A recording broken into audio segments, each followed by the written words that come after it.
Ainda nessa mesma entrevista ao jornal O Tempo, lá de Minas, o pré-candidato do PL, o senador Flávio Bolsonaro, afirmou que o encontro com o presidente americano Donald Trump não foi motivado por questões eleitorais, mas para defender bandeiras do povo brasileiro, nas palavras dele. Também temos esse destaque no site da CNN Brasil. Flávio citou o ex-presidente Jair Bolsonaro ao explicar a motivação do encontro. Abre aspas.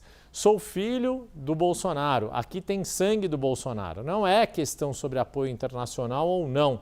Não fui pedir apoio eleitoral para ninguém. Fui lá defender bandeiras que são importantes para o povo brasileiro. Fecha aspas para Flávio Bolsonaro, Débora. Vamos chamar então, Yuri, o Pedro Venceslau, para a gente falar ainda, né, nesse contexto de campanha, Pedro, porque como o risco de uma nova taxação tem mobilizado as pré-campanhas, a presidência da República e, em especial, a de Flávio Bolsonaro e a do presidente Lula. Olha, o assunto, claro, dominou as duas pré-campanhas. No caso da campanha do Flávio Bolsonaro, o discurso dele fala por si, mas também mostra a estratégia que foi adotada nessa nova gestão de comunicação que existe na pré-campanha. Houve uma mudança total, trocaram o marqueteiro, trocaram o assessor de imprensa, trocaram, enfim, a equipe inteira, tomou um banho de loja a campanha do Flávio Bolsonaro. Então, já dá para perceber que a resposta dele aconteceu, pelo menos de uma forma mais alinhada e rápida do que nos momentos anteriores de crise, como no caso da revelação das conversas entre ele e Daniel Vorcaro. Então, foi uma resposta calculada, pensada e desenhada dentro de uma estratégia para tentar, de alguma forma, reduzir danos. Quando a gente conversa com os integrantes da pré-campanha do Flávio ou com políticos do PL, houve sempre uma tese de que isso não vai causar um dano maior, eles tentam minimizar qualquer tipo de desgaste para o candidato do PL e dizem que avaliam como muito positiva a iniciativa dele enviar rapidamente uma carta para os Estados Unidos, para Donald Trump, para o Rubio, pedindo que essa decisão fosse revogada, que o presidente voltasse atrás. Essa decisão, inclusive, foi tomada muito rapidamente ontem, depois de algumas reuniões, foi o pessoal da comunicação que decidiu.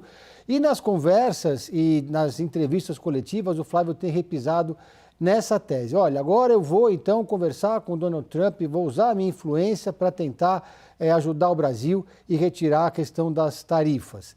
E também, em outra linha de atuação, a comunicação do Flávio, isso passa não só pelo próprio senador, mas aliados, o PL, há um certo alinhamento ali nesse discurso, uma ordem unida, de colocar a culpa no presidente Lula. Eu conversei hoje, por exemplo, com o senador Isalci Lucas, do PL do Distrito Federal, que usou alguns adjetivos parecidos com esse do senador Rogério Marinho, agora há pouco aqui no Bastidores. Ou seja, de que o governo federal, a diplomacia brasileira, o próprio presidente Lula não foram eficientes nas conversas com os Estados Unidos e parte da culpa das tarifas, ou a culpa toda das tarifas, seria pelo fato do presidente Lula adotar um discurso, entre aspas, agressivo contra o presidente norte-americano, por guardar ressentimentos em relação aos Estados Unidos. E que o Flávio Bolsonaro não teria nada a ver com isso. Mas o assunto não foi tratado na conversa entre Flávio Bolsonaro e Donald Trump nos Estados Unidos. Uma conversa, diga-se de passagem, muito rápida e que teve mais espaço para fazer uma foto. Mas o tema não foi tocado naquela viagem. Falou-se apenas em classificação das facções terroristas, PCC e Comando Vermelho, como terroristas. E o outro lado? O outro lado, no Partido dos Trabalhadores, há um clima de muito otimismo, né, em relação a essa mudança de agenda, porque a leitura é que agora, depois da questão do Daniel Vorcaro, que atingiu diretamente a campanha do Flávio Bolsonaro, ele conseguiu mais uma vez virar o vento a seu favor com essa visita aos Estados Unidos. As redes sociais, inclusive, detectaram isso. Houve uma mudança de página, uma mudança de assunto. E agora, novamente, houve outra mudança de página, dessa vez colocando as tarifas no centro do debate, como o PT esperava, tirando a segurança pública e essa questão do Comando Vermelho, do primeiro comando da capital, do centro das discussões em relação às eleições de 2026.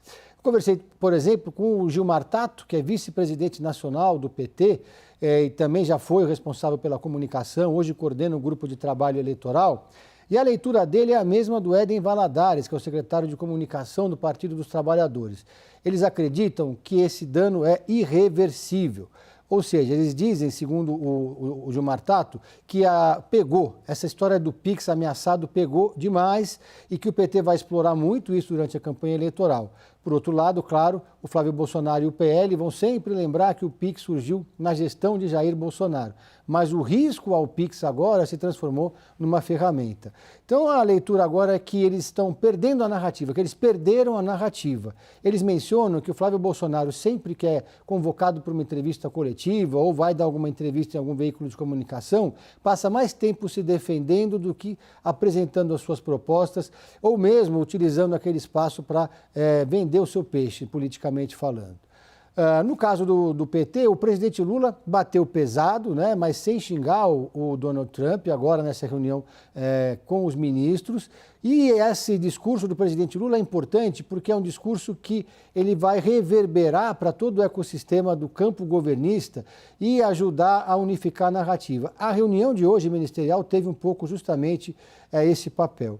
Uma outra figura que eu conversei, que não é do PT nem do governo, mas é um aliado importante do presidente Lula, até porque já foi ministro das Relações Exteriores, que é o Aloysio Nunes Ferreira, ele tem uma posição interessante que converge com essa tese do Partido dos Trabalhadores. Segundo o Aloysio Nunes Ferreira, a fotografia do Flávio Bolsonaro com Donald Trump, divulgada pela Casa Branca no dia das tarifas, ela acabou criando um fato muito negativo para o senador e, segundo o ex-chanceler, pode garantir a eleição do presidente Lula.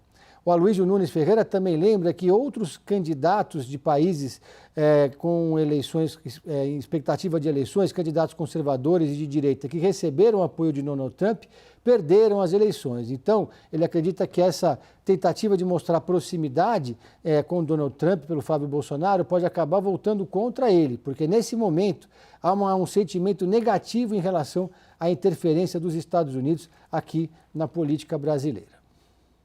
Pedro Venceslau, muito obrigado. E já que você mencionou essa entrevista importante do senador Rogério Marinho ao Bastidores CNN, vamos trazer um trecho então do que disse o senador, que é líder da oposição na casa e coordenador da pré-campanha de Flávio Bolsonaro. Ele tratou justamente deste tarifaço novo, né?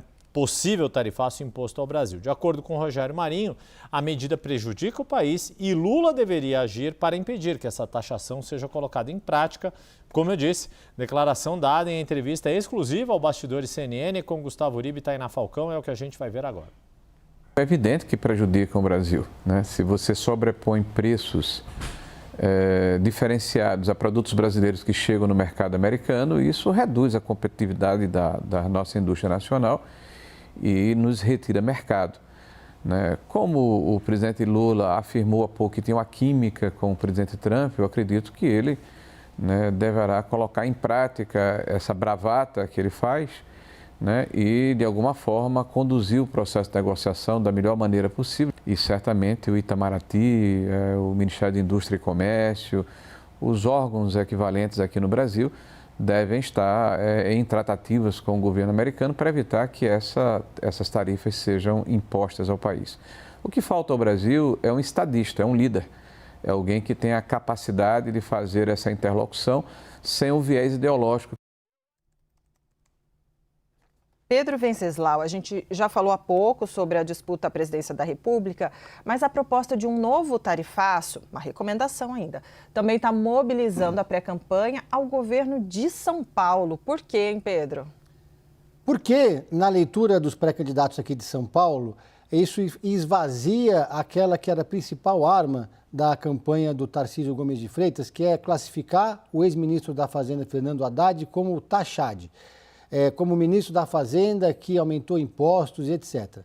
Isso, na avaliação dos petistas agora, eles não podem conseguir usar esse discurso contra os adversários. Conversei com integrantes ali da pré-campanha, que já criaram até um slogan, é o Tarifa de Freitas e o Tariflávio. Eles estão criando memes, vão vender essa ideia na campanha eleitoral, porque, segundo eles, o governador de São Paulo, que é alinhado com Flávio Bolsonaro, não se mobilizou e também não defendeu o Estado de São Paulo durante todo esse processo das tarifas. Eles avaliam que essa decisão do presidente Donald Trump vai atingir em cheio alguns setores produtivos importantes aqui do Estado de São Paulo, como o setor, por exemplo, de petroquímica. avaliam que essas tarifas pressionam o governador Tarcísio Gomes de Freitas e dizem ainda que o ex-ministro da Fazenda fica agora mais à vontade para fazer o debate econômico na pré-campanha. No entorno do governador Tarcísio Gomes de Freitas, há uma leitura de que sim, é preciso lidar com essa questão agora, e ainda não há uma resposta em termos de marketing completamente amarrada, mas eles avaliam que é preciso fazer uma modulação dessa resposta para não melindrar a família Bolsonaro, mas sempre defendendo sim o Estado de São Paulo e questionando as tarifas, e o Tarcísio Gomes de Freitas também deve, nas próximas declarações, culpar o presidente Lula pela falta de habilidade nas negociações. Essa é a saída nesse momento. Um tema que, como se trata de um pré-candidato que foi ministro da Fazenda, acaba, de certa forma, mobilizando e instrumentalizando a disputa eleitoral aqui também no estado de São Paulo.